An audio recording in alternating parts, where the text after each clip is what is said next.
My daughter, Renee Seibel, told me she was coming from Pennsylvania to visit me for a week. I thought, I'm going to ask her if she would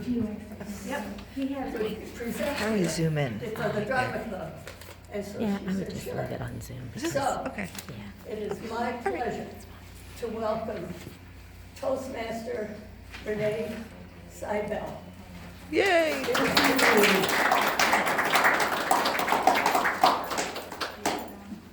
All right, well, thank you for having me today. I'm really excited to be here.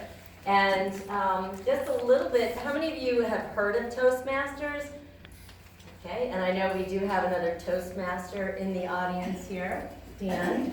So he's very familiar. But I have been involved in Toastmasters for many years here in Rochester at a club called Postprandial, which means after the meal. And we met at Mario's restaurant and for years. And then I moved to Pennsylvania and I joined a group there. I am currently not in Toastmasters, but I have a collection of speeches from when I was involved. And I'm going to do two of them. But just a couple little things about Toastmasters. It is a international professional speaking organization. It has a global network with 16,200 clubs over in 105 countries. So it's huge.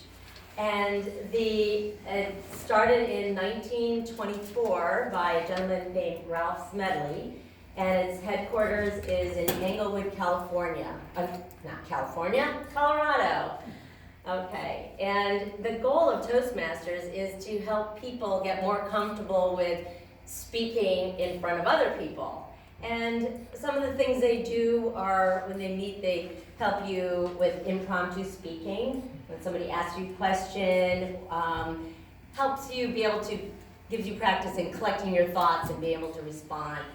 It gives you, they have manuals that have different types of speeches, like the ones that I'm doing one is for a humorous speech, another one is what's called vocal variety, where you focus on using different pitches, tones, and things like that. So they focus on practicing different aspects of public speaking.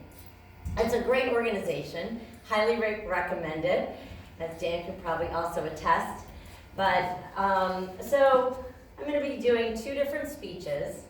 This one I resurrected from 2016 when I did it for a humorous speech or an international speech contest.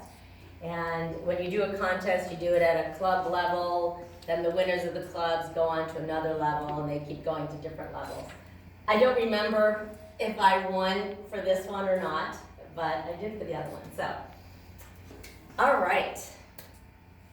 And this one is called The Mission. Turn it like this. Okay.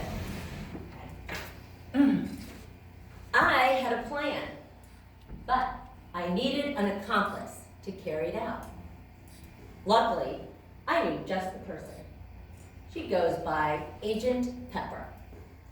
I contacted her, and she was on board 100%. Her mission? I needed her to pick up a very special package and some other items and deliver it to a highly secured location on March 8th by 1 p.m. Well, I provided her with all the details for a successful mission. The morning of the mission, I woke up in a panic because I realized I forgot to give her some very critical, crucial information to ensure a successful mission. And without this information, could lead into a disaster. So I quickly tried calling Agent Pepper, praying that I would reach her just in time. And luckily, I did. I caught her as she was just on her way out the door to complete her mission. Phew! Crisis averted. or so I thought. Well, about 20 minutes later, my phone rang. Wow, she works fast. However, when I answered the phone, I heard beep, beep, beep, beep, beep, and a frantic Agent Pepper saying, I don't know what happened. I turned off the security alarm, but when I went to the garage to get the rest of the items, it went off again, and now it's just still beeping. Well, I'm like, okay, did you try just push the code in again? Well, after several unsuccessful attempts to get that beeping to stop, I told her, well, okay, listen to me very carefully. The security company will call, and you must answer that phone and give them the code Snowbird, and then everything will be fine. So I hear her footsteps running over towards the phone as I heard the phone ringing, and I'm thinking, okay, good. However, guess what? Yes, she missed the call. Okay, oh no. So, okay, listen. So the police are probably going to show up, and when they do, just give them the phone, and I'll explain everything to them. That way you won't get arrested. What? Arrested? I don't want to go to jail. Can't I just leave now? No, do not leave. You have to complete this mission. You're running out of time. So just carry on and just, we'll deal with it when they arrive. Sure enough, open up. This is the police. So as she opened the door, she faced two police officers. One pointing a gun right at her. Officers, please don't shoot, please. I'm not trying to rob the place. Honest. Here, just talk to this person on the phone and she'll explain everything. Yes, officer. I do know the person standing in front of you, and I know the person that owns this house. You see, it's my mother, and I asked this individual to come and decorate it for her 80th birthday.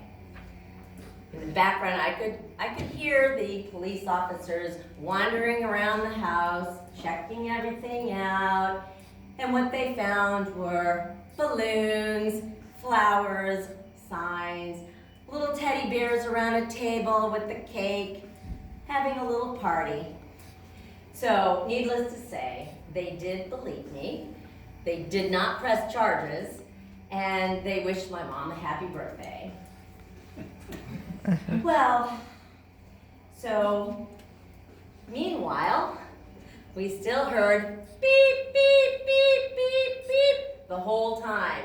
Yes, neither of us knew how to get that darn thing to stop beeping. Obviously, I don't have one of those security alarms, otherwise I would have known what to do. But anyway, so I thought, well, how do we do this?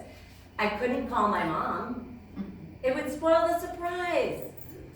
So I called my younger brother in Massachusetts, and after he stopped laughing hysterically at my security system ignorance, he explained to me that she needed to push off, not stay, as I had incorrectly told her. What do I know, right? So now with the house all quiet and everything decorated, mission was accomplished. Was it worth it? Absolutely, because shortly after 1 o'clock, I got a call from my mom, who was thrilled at the festive sight that greeted her when she walked into her kitchen. after spending the weekend with our whole family in Saratoga Springs, celebrating her birthday, which was actually on March 8th, the day she was coming back. She was a little perplexed as to how and who could have done this. Because you see, none of her friends or neighbors knew the security code or where she hid that little key. So, to tell or not to tell? Yeah, I'll just keep her guessing. Thank you. Right. Actually, I was there for that talk and you took second place. Oh, I did? Okay. Yeah, I can't remember. So, all right. And so obviously that is based on a true story. And I think a lot of times when you're doing a speech or preparing a speech, when you're like taking something that actually happened and maybe exaggerating, although this was not an exaggeration, the police did actually show up, and one did have a gun pointing right at her. So one thing I missed a line in there, that one thing we do know is the security system works and the police do show up. So that was good. Yeah. So, all right. You ready for the next one?